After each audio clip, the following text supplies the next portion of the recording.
Welcome to the Breakup Recovery Podcasts by your host, Barbara Stevens. Discover the wisdom and remarkable insights of Barbara Stevens, breakup recovery mentor, author, and public speaker. Barbara offers programs and solutions for any breakup so you can turn your life around, create lasting changes for the better, and embrace life again.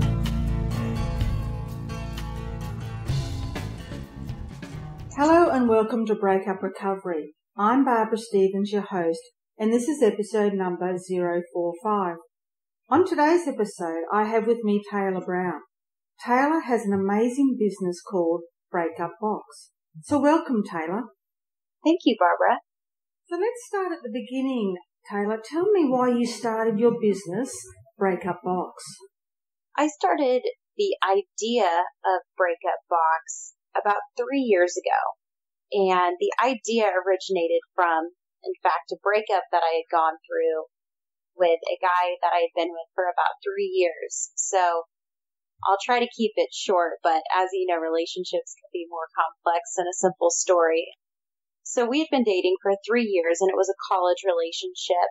And I had graduated, and he had been out for about a year. And one night we were in my apartment, and we were having, a breakup fight.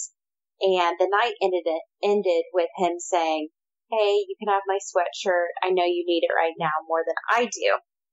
And at the time I was thinking, does this mean we're going to see each other again? But I had no idea. Until a few weeks later, I realized that we were officially done. So the night after we officially broke up, I took all of his belongings and I put them in a grocery sack, and I actually put them underneath where I had all my coffee. And so 3 weeks went by, and I went to go and make some coffee, and I decided to open up that drawer knowing that that sack of my ex's belongings were in there. And so when I opened up the drawer, I said, all right, it's time to finally get rid of this stuff. Well, Tom and I had always had a good relationship, and it was a mutual breakup. So it wasn't the typical breakup where I decided to burn all of his belongings and never talk to him again. I knew that there was stuff in there that he would want back. And so I decided the next day to go to the postal office. And when I went there before work, there was a message on the door that said hours were 9 to 4. And so in my head, I was thinking, this is great. The times when people are at work. And so the sack remained in my car for another week, and then I finally decided to use my lunch break to go and get my stuff back in the post office. So I went to the post office at noon, and another story. The boxes on the display showed very intimidating prices, and until I went up to the counter manager, I'm not sure I would have known exactly what I was doing, as 20-year-olds don't really go to the post office much here in the United States. And so I finally, bought a box and filled it in the post office. And it honestly, it was an emotional experience. But it was a really good decision, because had I met up with Tom, a lot of my recovery and the progress that I had made would not have been, it would have completely diminished and gone away. And so I ultimately sent him his stuff back, and, I didn't see him for a really long time, but it was a painful experience. It was kind of obnoxious. It was emotional and very tiring, kind of an administrative task that I never thought I would have to do. And so that day when I left the post office, I said it would have been really awesome if somebody would have just delivered a box to my doorstep, and I would have filled it and they would have picked it up for me. The reason why you went to the post office and decided to post your ex's possessions, did you feel that if you saw him again, it would have impacted on your recovery from the breakup? Absolutely. And quite honestly, at one point in the breakup, I thought that would be a reason to see him. And then I did a little bit more thinking, and I knew his intentions were not to get back together. Had I thought there was some chance that he might want to get back together, I honestly, Barbara, don't know if I would have gone to the post office. I probably would have tried to find some excuse to have seen him. because at the time, that's kind of how I dealt with breakups, is I tried to make them go as long as they could, but he actually helped me out, telling me, hey, I don't have any intention of getting back together. And so to that end, I didn't want to embarrass myself by going over to his apartment. And so I was like, I'm just going to get rid of this stuff and send it to him, because I know if I see him, I will cave and it won't be good for me, and I will become vulnerable to him when I know that he doesn't want to get back together.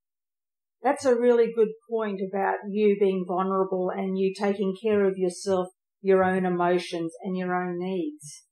So Taylor, what does your business do? So it does a couple things. The first one is it probably comes off as a logistics company, but it's actually far more than that. So what we do is when somebody goes through a breakup and they finally come to terms with them needing to get rid of their ex's belongings, what that person does is they go online to our company's website, breakupbox.com, and when you get to the home page, there's actually an order a box link. And they go to that order a box link, they order a box, and they have it shipped to their own personal home. And when that box gets to their home, there's actually items in the box for that person. And the items that are in that box include a breakup calendar that essentially helps people going through breakups throughout the month and the emotions that they tend to feel during that month. And then it also comes with a breakup journal as well as some chocolates. So there's an incentive for people to order a box themselves. Now, when they finally empty that box with their own belongings in there, they start to fill it with their ex's belongings. And there's actually an instruction guide in there how to fill it up. And then we have a stamp in there that they can fill out, and then they just leave it outside their door and it comes and it gets picked up for them. So in terms of the emotions someone's feeling, what do you think that would be? I think it totally varies, honestly. I know for many breakups, and I think it totally depends on the age too and where that person is at in life. I think, quite honestly, it takes a lot of maturity to send somebody back their belongings.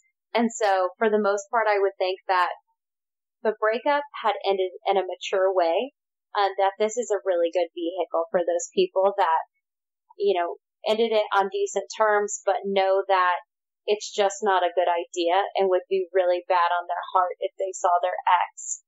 Now, Breakup Box is in its really early stages, but one thing that could eventually happen with this model is it could eventually be targeted to people who are going through really bad breakups.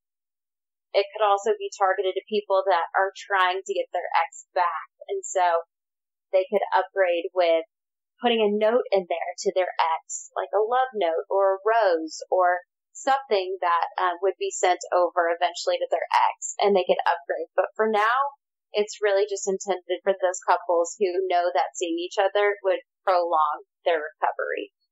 So in some way, it brings closure to someone who has just gone through a breakup, getting rid of their ex-partner's possessions that are in their home. Absolutely.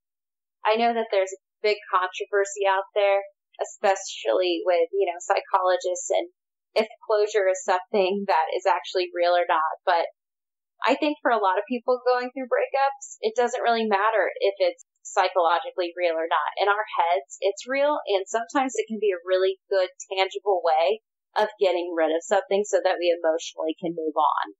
And I guess, when you're going through a breakup, there are so many changes going on in their lives. They have to change their homes or change their lifestyle, change their bank accounts. I guess this is one thing that you help people do, get rid of their ex-partner's possessions. That's absolutely right. Now, I will tell you, we are not in the business of moving very large items like beds or furniture, but for those breakups that have, small items that people are keeping at each other's apartments or houses, what have you, that's kind of our niche right there. So anything that can fit in a 12 by 12 box, we are serving that niche. So is there a limit to the number of boxes someone can order from you? Absolutely not. They can order as many boxes as they so choose. And is it an American-wide service that you're offering? It sure is. Yes. We are serving in America and have hopes of going outside of the U.S. as well.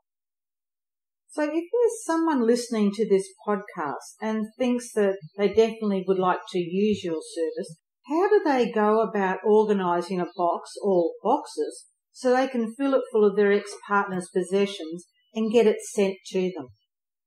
If somebody is interested in ordering a breakup box, he or she would go to breakupbox.us, and on the homepage right next to it, they would see an Order a Box tab. When they click on Order the Box, we just have one standard size right now, as we just launched, but they would click the Buy Now button, and they would go to purchase that particular box. And once they purchase that box, we would contact them and get extra details from them on where to send it and logistics such as that nature. And so that is how somebody would order a box. There's the website and anywhere else where they can contact you, Taylor?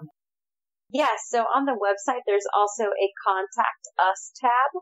And if somebody just has inquiries about the service itself or is looking for advice or content, we also do have a blog. This would be a great place to contact us. And we also have a Twitter account as well, and that is at Breakup Boxes. And we post a lot of our content right there too, and so that's a really good way to connect with us as well. Taylor, you actually mentioned you had some things in the box already for your clients. I think we talked about the emotions, and I think you said you had a calendar. Tell me about the calendar. Absolutely. So we wanted to incentivize people to do good behavior. And so one of the reasons we decided to incentivize them was because, like I mentioned previously, people would use seeing each other as an excuse, or people would use exchanging their belongings with one another as an excuse to see each other. And so we decided to incentivize them by giving them gifts in the box. And one of those gifts is this breakup calendar. And essentially what this breakup calendar does is it divides up the emotions throughout a month after the breakup and helps people validate their feelings, knowing that it's normal to feel panic. It's normal to feel sadness. It's even normal to feel confused in regards to, what should I do? Did I make a mistake? Should I go back to that person? And so we have defined each stage of the breakup and have added steps to ensure that they can kind of recover from those feelings, or at least accept those feelings and then channel them in a positive way. So then we have to-dos. So I'll give you an example. One is the first day people feel sadness and they might feel pity or self-concern. So we have steps in there to address that emotion. So identify what you're feeling. Are you upset, mad, anxious, nervous? And then step 2 would be, acknowledge and appreciate those emotions and accept them for what they are. And then step 3 would be to let them rest there and just not concern themselves with reacting or getting answers to it. And then a to-do for that emotion would be watch a guilty pleasure movie or a show, and don't react too high on that emotion. And then for every emotion, we also have a quote as well. So for that particular day, we have, it's all right to sit on your pity pot every now and again. Just be sure to flush when you are finished. And that was actually said by Debbie McComber. And so that's essentially what our breakup calendar is. It's to validate people's emotions so that they don't think that they're the exception to a breakup. That sounds like a great resource that you have, Taylor. Thank you. We're pretty fond of it ourselves. Thank you, Taylor, for letting us know about your business and the impact it can have for someone who has those few or many of their ex-partner's possessions still in their home, and they don't quite know how they're going to get them back to their ex, or they feel that seeing their ex would be too painful and impact on their recovery process.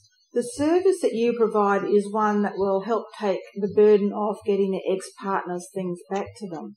So I just wanted to go through your website again. So anyone who wants to contact Taylor can do that at www.breakupbox.us or on your Twitter account, Breakup Boxes.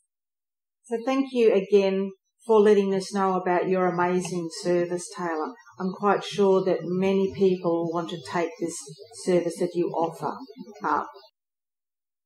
Thank you, Barbara, for having me on your podcast as well. I think what you're doing is pretty fantastic. Thank you.